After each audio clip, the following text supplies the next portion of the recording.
If Paul Brennan found himself blocked in his efforts to find James Holden and the recreated Holden educator, James himself was annoyed by one evident fact: everything he did resulted in spreading the news of the machine itself. Had he been 18 or so, he might have made out to his own taste. In the days of late teenage, a youth can hold a job and rent a room, buy his own clothing and conduct himself to the limit of his ability. At 10 he is suspect, because no one will permit him to paddle his own canoe. At a later age James could have rented a small apartment and built his machine alone. But starting as young as he did, he was forced to hide behind the cover of some adult, and he had picked Mrs. Bagley because he could control her both through her desire for security and the promise of a fine education for the daughter Martha Bagley. The daughter was a two-way necessity. She provided him with a contemporary companion and also gave him a lever to wield against the adult. A lone woman could have made her way without trouble. A lone woman with a girl child is up against a rather horrifying problem of providing both support and parental care. He felt that he had done what he had to do, up to the point where Mrs. Bagley became involved with Tim Fisher or anybody else. This part of adulthood was not yet within his grasp. But there it was, and here it is, and now there was Martha to complicate the picture. Had Mrs. Bagley been alone, she and Tim could go off and marry and then settle down in Timbuktu if they wanted to. But not with Martha. She was in the same intellectual kettle of sardines as James. Her taste in education was by no means the same. She took to the mathematical subjects indifferently, absorbing them well enough once she could be talked into spending the couple of hours that each day demanded, but without interest. Martha could rattle off quotations from literary masters, she could follow the score of most operas, her voice was a bit off-key but she knew what was going on, and she enjoyed all of the available information on keeping a house in order. Her eye and her mind were, as James Holden's, faster than her hand. She went through the same frustrations as he did, with different tools and in a different medium. The first offside snick of the scissors she knew to be bad before she tried the pattern for size, and the only way she could correct such defective work was to practice and practice until her muscles were trained enough to respond to the direction of her mind.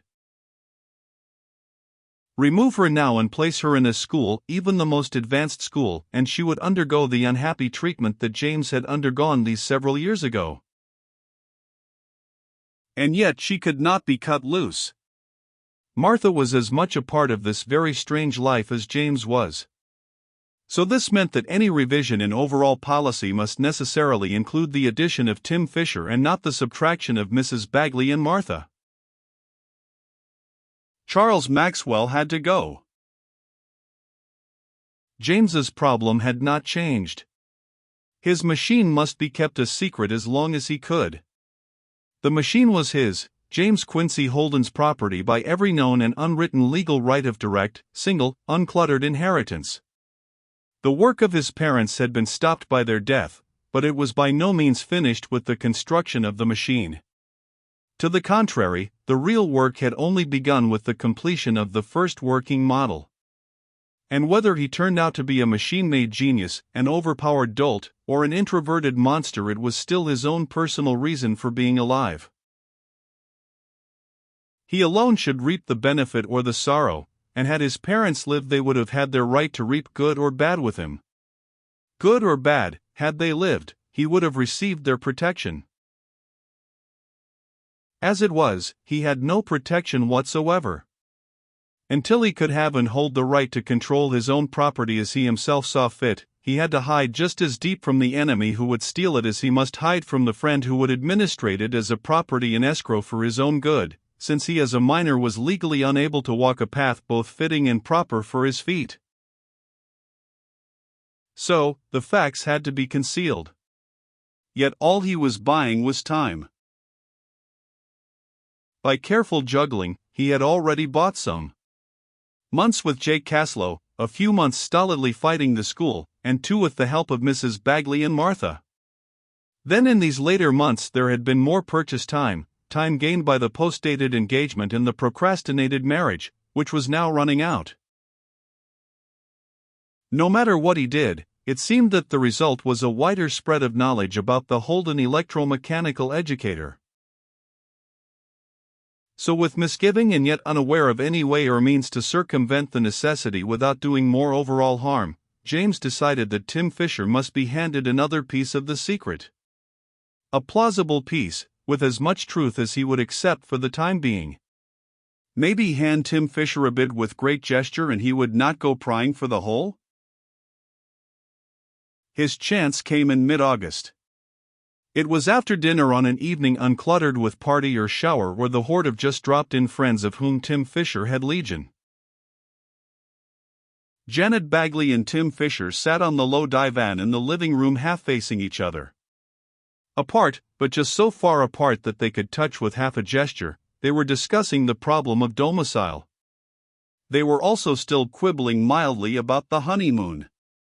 Tim Fisher wanted a short, noisy one. A 10-day stay in Hawaii, flying both ways, with a 10-hour stopover in Los Angeles on the way back. Janet Bagley wanted a long and lazy stay somewhere no closer than 1,500 miles to the nearest telephone, newspaper, mailbox, airline, bus stop, or highway. She'd take the 762-day rocket trip to Venus if they had one available.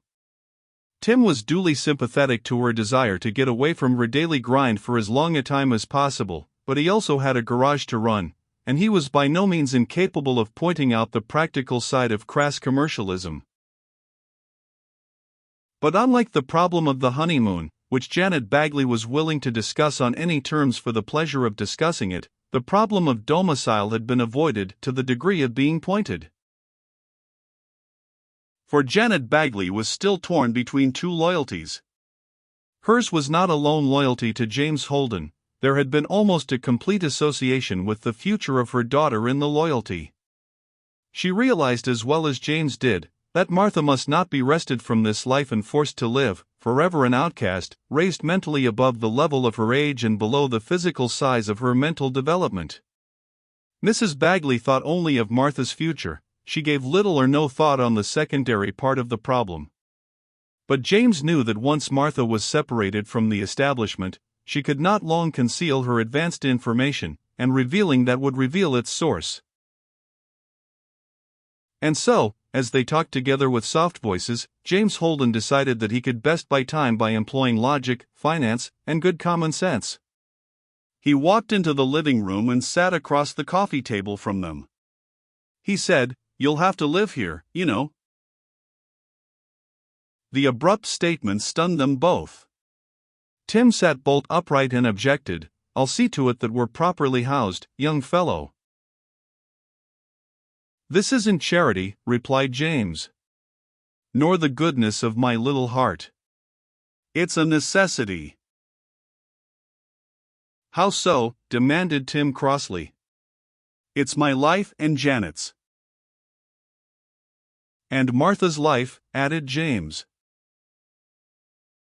"You don't think I'm including her out, do you?" "No, but you're forgetting that she isn't to be popped here and there as the fancy hits you, either. She's much to be considered." "I'll consider her," snapped Tim.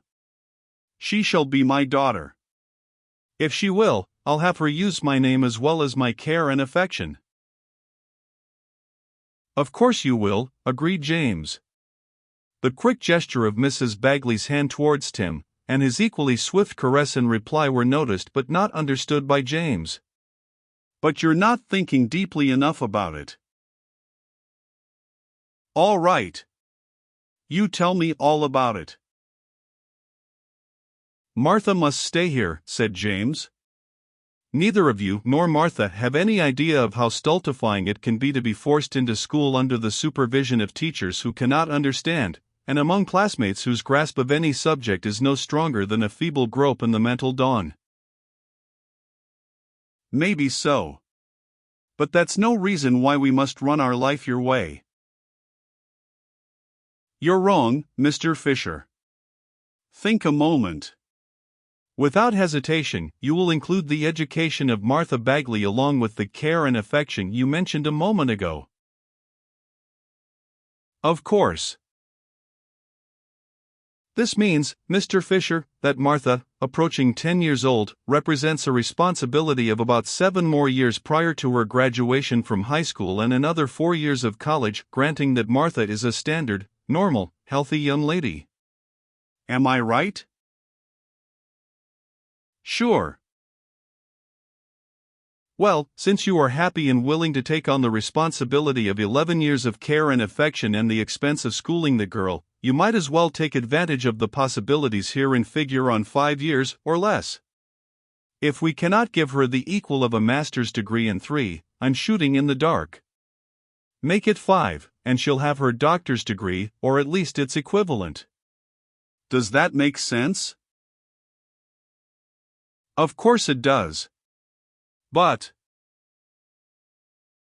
no buts until we're finished. You'll recall the tales we told you about the necessity of hiding out. It must continue. During the school year we must not be visible to the general public. But damn it, I don't want to set up my family in someone else's house, objected Tim Fisher. By this one, suggested James. Then it will be yours. I'll stay on and pay rent on my section. You'll, now wait a minute. What are you talking about?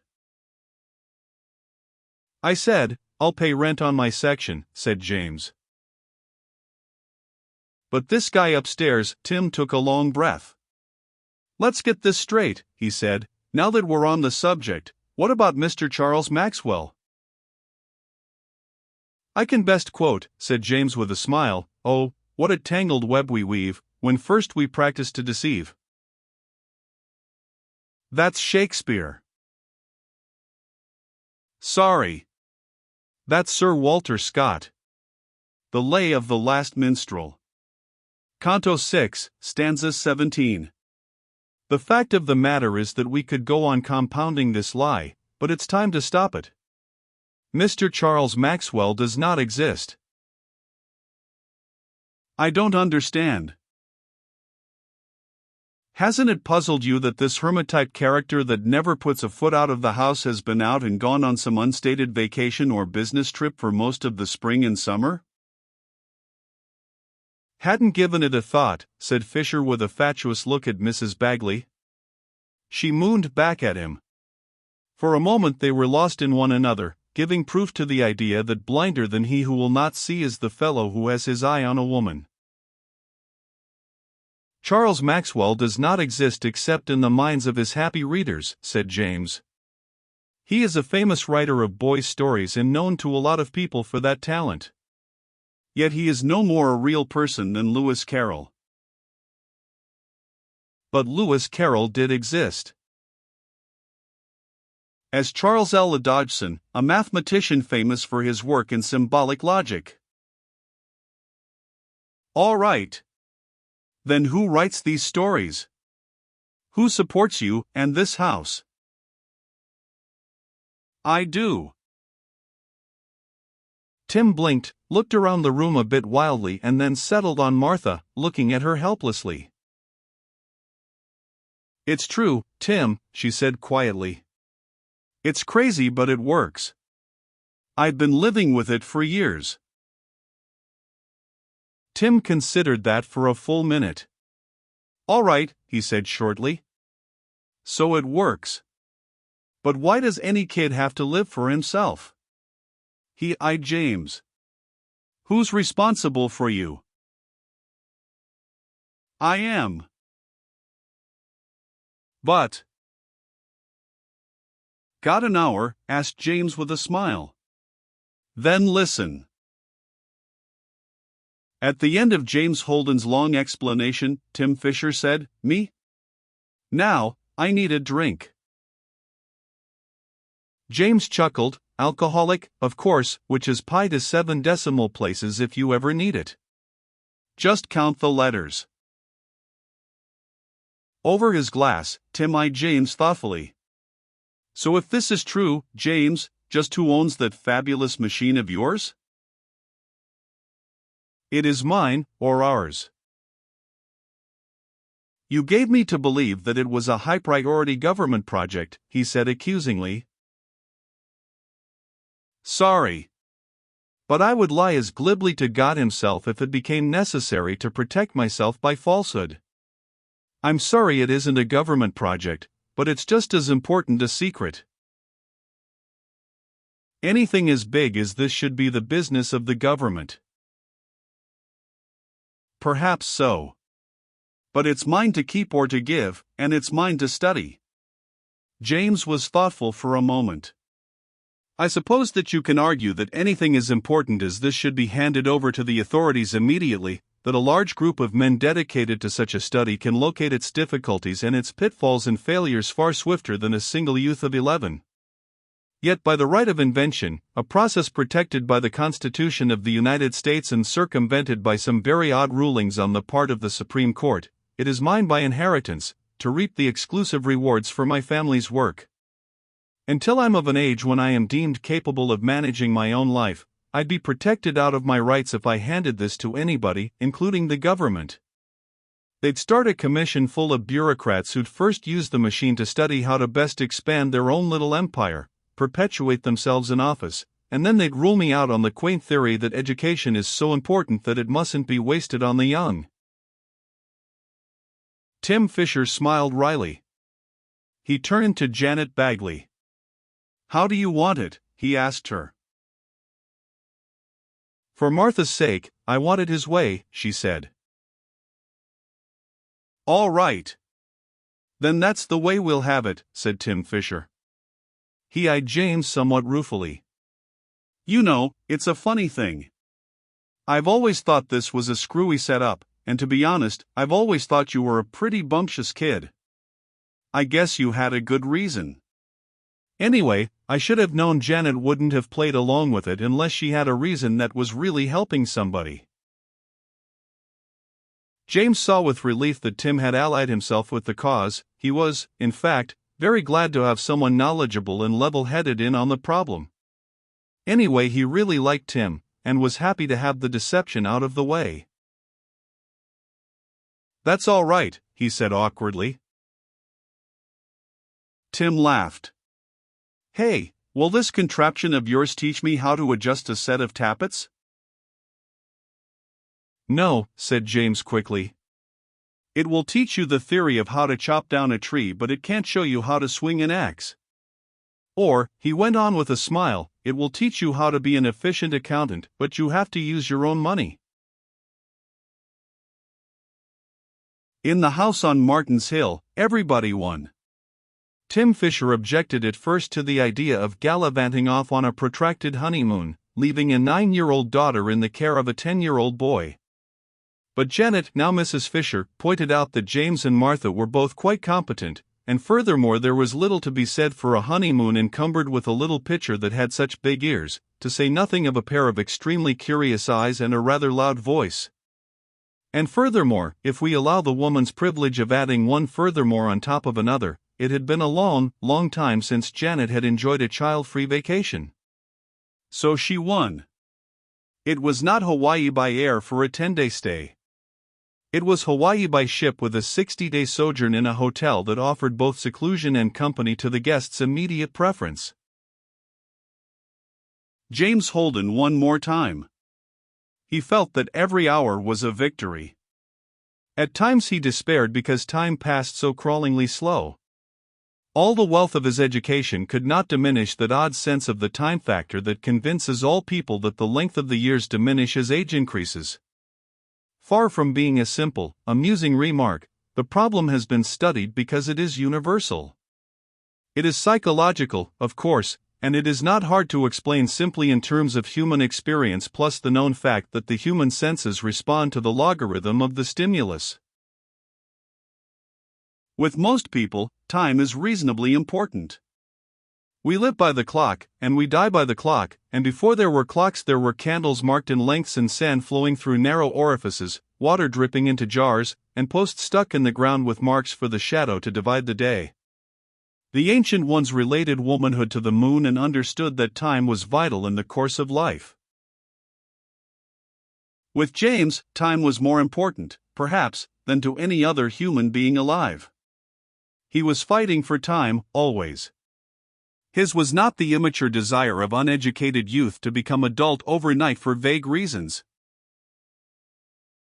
With James, it was an honest evaluation of his precarious position. He had to hide until he was deemed capable of handling his own affairs, after which he could fight his own battles in his own way without the interference of the laws that are set up to protect the immature. With Tim Fisher and his brand new bride out of the way, James took a deep breath at having leaped one more hurdle. Then he sat down to think. Obviously, there is no great sea change that takes place at the stroke of midnight on the date of the person's 21st birthday. No magic wand is waved over his scalp to convert him in a moment of time from a puling infant to a mature adult. The growth of child to adult is as gradual as the increase of his stature, which varies from one child to the next. The fact remained that few people are confronted by the necessity of making a decision based upon the precise age of the subject. We usually cross this barrier with no trouble, taking on our rights and responsibilities as we find them necessary to our life. Only in probating an estate left by the demise of both parents and the presence of minor children does this legal matter of precise age become noticeable. Even then, the control exerted over the minor by the legal guardian diminishes by some obscure mathematical proportion that approaches zero as the minor approaches the legal age of maturity. Rare is the case of the reluctant guardian who jealously relinquishes the iron rule only after the proper litigation directs him to let go, render the accounting for audit, and turn over the keys to the treasury to the rightful heir. James Holden was the seldom case. James Holden needed a very adroit lawyer to tell him how and when his rights and privileges as a citizen could be granted, and under what circumstances. From the evidence already at hand, James saw loopholes available in the matter of the legal age of 21. But he also knew that he could not approach a lawyer with questions without giving full explanation of every why and wherefore. So James Holden, already quite competent in the do-it-himself method of cutting his own ice, decided to study law. Without any forewarning of the monumental proportions of the task he faced, James started to acquire books on legal procedure and the law. With the return of Tim and Janet Fisher, matters progressed well. Mrs. Fisher took over the running of the household, Tim continued his running of the garage and started to dicker for the purchase of the house on Martin's Hill. The hermit who had returned before the wedding remained temporarily. With a long-drawn plan, Charles Maxwell would slowly fade out of sight.